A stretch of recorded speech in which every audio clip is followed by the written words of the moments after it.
Good evening, everybody. I hope you've had a great day and are enjoying the beautiful snow we're having right now. Not really what we want to see after spring is here, but that's all right. At least we're home and cozy and get to enjoy it from indoors. So tonight I have a special request from Selah.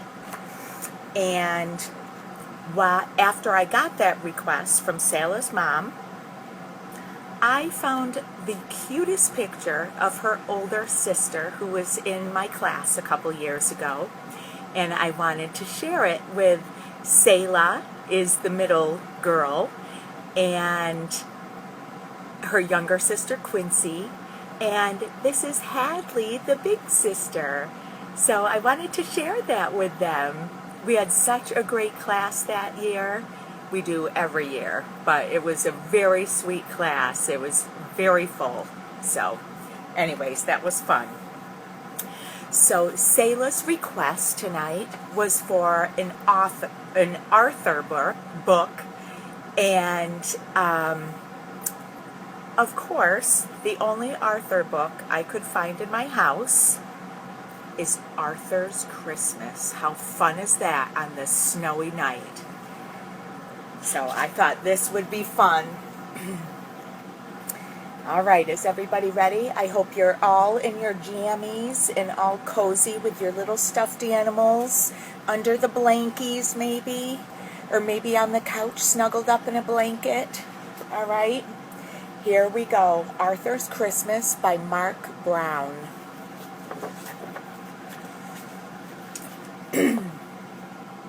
Arthur and D.W. had been in the drugstore for a long time. "For heaven's sake," D.W. said, "this store is full of presents. Pick one and let's go." "It has to be just right," said Arthur. "I want Santa to like it." "Well, hurry up," said D.W. "I want to get home and see if Grandma's there and how many presents she brought me." "That D.W.? She's a little greedy. She wants all the presents for herself, doesn't she?" At home, D.W. added 10 more things she wanted to her Christmas list and copied it over in red pencil. Arthur and D.W. cheered when they heard the car in the driveway. "Grandma, are there presents in there for me?" asked D.W. "Grandma, do you think Santa would like new mittens or gloves?" asked Arthur. "Whatever happened to, 'Hello, I'm glad to see you,'" said Grandma Thora. So she's not getting the greeting that she was hoping for, right? After dinner, everyone relaxed. "Look," said D.W. "I teached Killer a trick." "Taught," said Grandma. "You taught Killer a trick." But D.W. didn't hear. She had seen something on television to add to her list. "Arthur, what's the matter?" asked Grandma. "I haven't found the right gift for Santa," said Arthur. "Only 2 shopping days left," reminded D.W.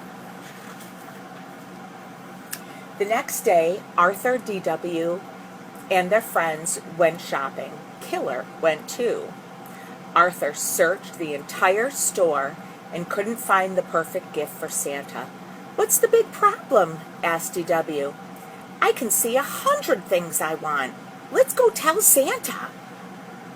"Santa, what would you like for Christmas?" asked Arthur. "Ho, ho, ho," laughed Santa.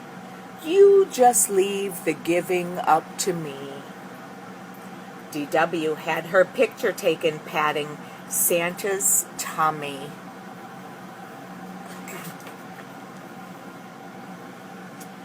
Buster was next. "Santa, be careful coming down the chimney at our house.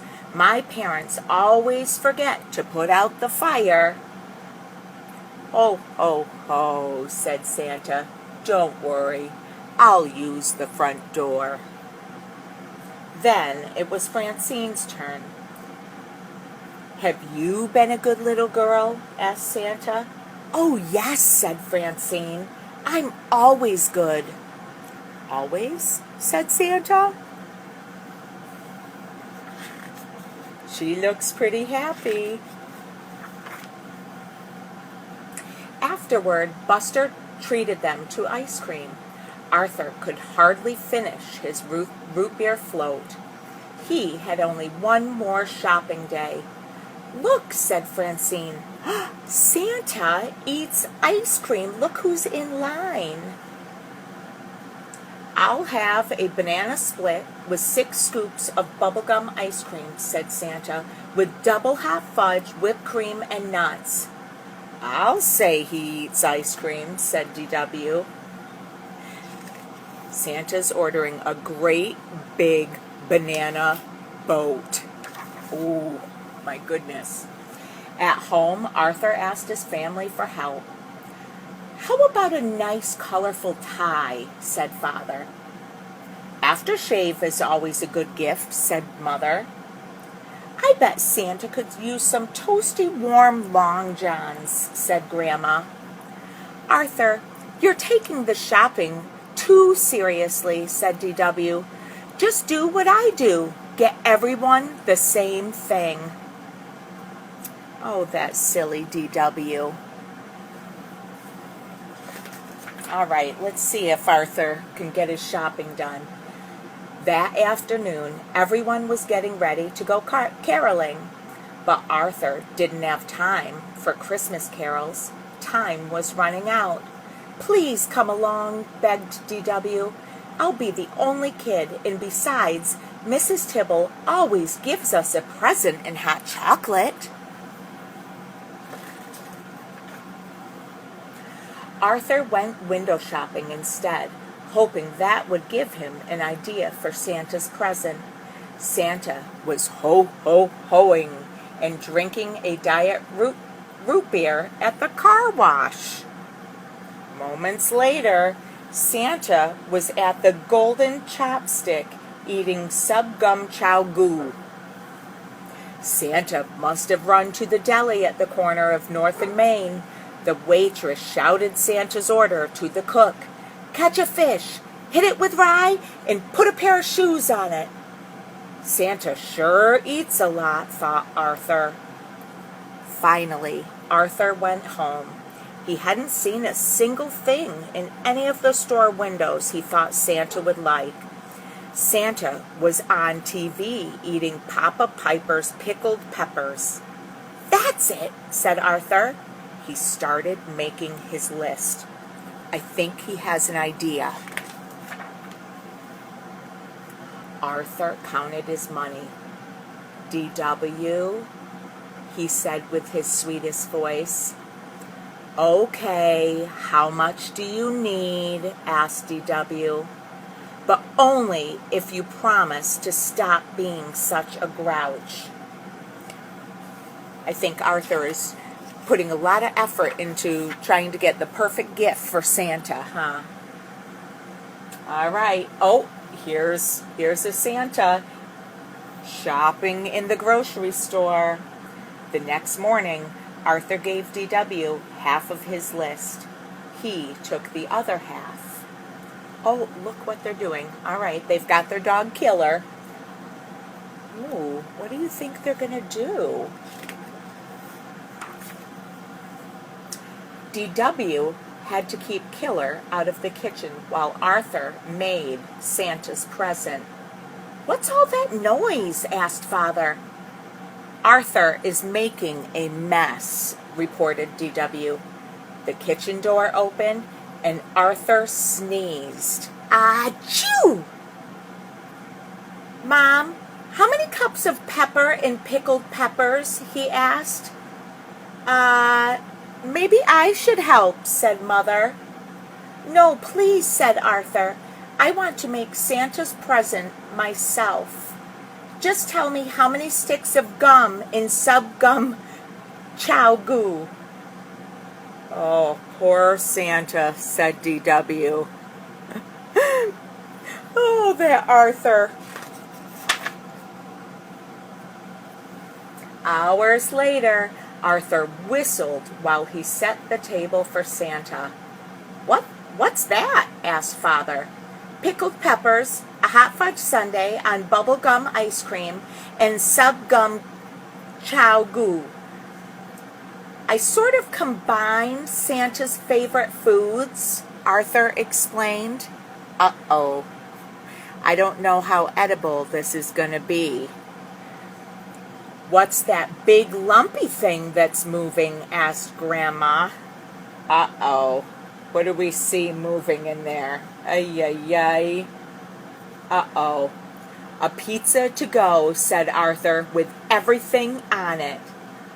"If you want Santa to come, you'd better go to bed," said Mother. If we want Santa to come, thought D.W., we'd better do something about that food.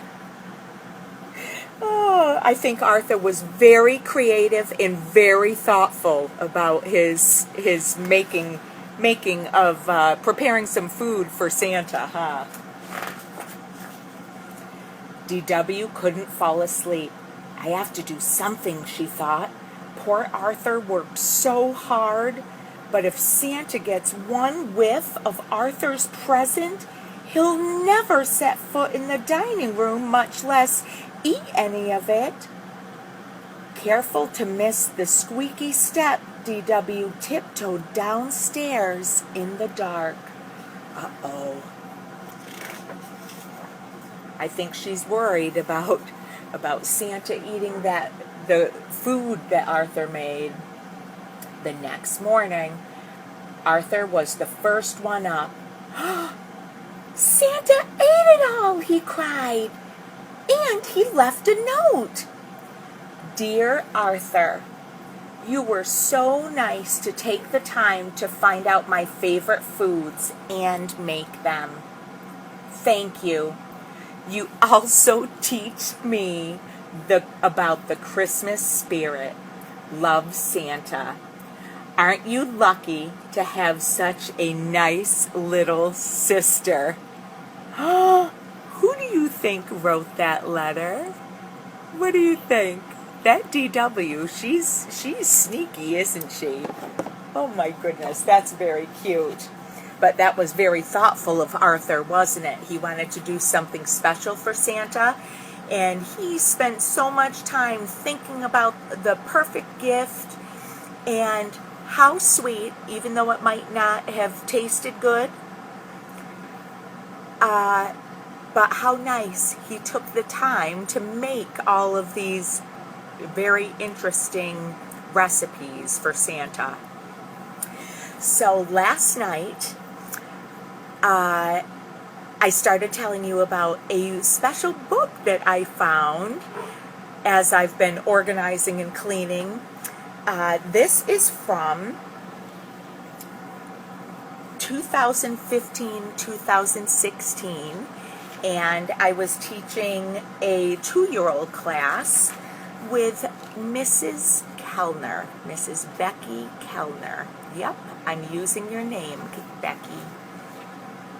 And the kids in the class put together this adorable book. Here's our class. Some cute little kiddos in there. Oh my goodness. Dylan, Elizabeth, Tobin, Olivia, Kate, Mrs. Roy, Mrs. Kellner. Oh my goodness. Oh my goodness. And look, Mrs. Roy always takes care of me. That was from Elizabeth. I like coloring with you. I like doing crafts with you. Oh, this is a racetrack with tunnels. This is from Dylan. How sweet. To Mrs. Roy from Claire. Oh, this is Olaf. How cute is that? And this is from Brian. I had Brian's oldest brother and his youngest brother as well. Mrs. Roy, thank you for being my teacher for 2 years. I love when you read me books. I love when you make big B's for Brian. You give good hugs. I am so lucky to have you. Love, Brian. Oh, that was cute. Oh, my goodness. All right, here's my little buddy Tobin to Mrs. Roy. So happy we joined the Hollis Preschool this year. You rock. Tobin has been loving it. Aw, and this is myself and Tobin. How cute. And this is Olivia. Aw, I had Olivia for a few years. Thank you for being my first teacher. I will never forget all your kindness and joy. Love, Olivia. Aww. And this is from Kate. Look at those sweet little hands. I bet they've gotten bigger. I haven't seen Kate in a little while. Thank you for helping me grow. Love, Kate. Aww. All right. And this is Nicholas. Thank you for taking such good care of me. Look at all that color. I love it. And some pictures of our class, Halloween, and busy doing projects, having snack. Oh my goodness, so much fun. And some more pictures of us in class. But the kiddos put together this nice little book for Mrs. Kellner and I. So cute. So anyways, I thought I would share that. I love things like that, and I can tell you in 20 years, I'll still have this. It'll still be with all of my special teaching books. I love it. So anyways, everybody, it's getting late. So we will continue tomorrow talking about some great stuff, and I have another book, another special request. So can't wait to see what that is tomorrow. All right, everybody have a great night. Enjoy this snowy night. Get snuggled in, and I miss you all. Good night.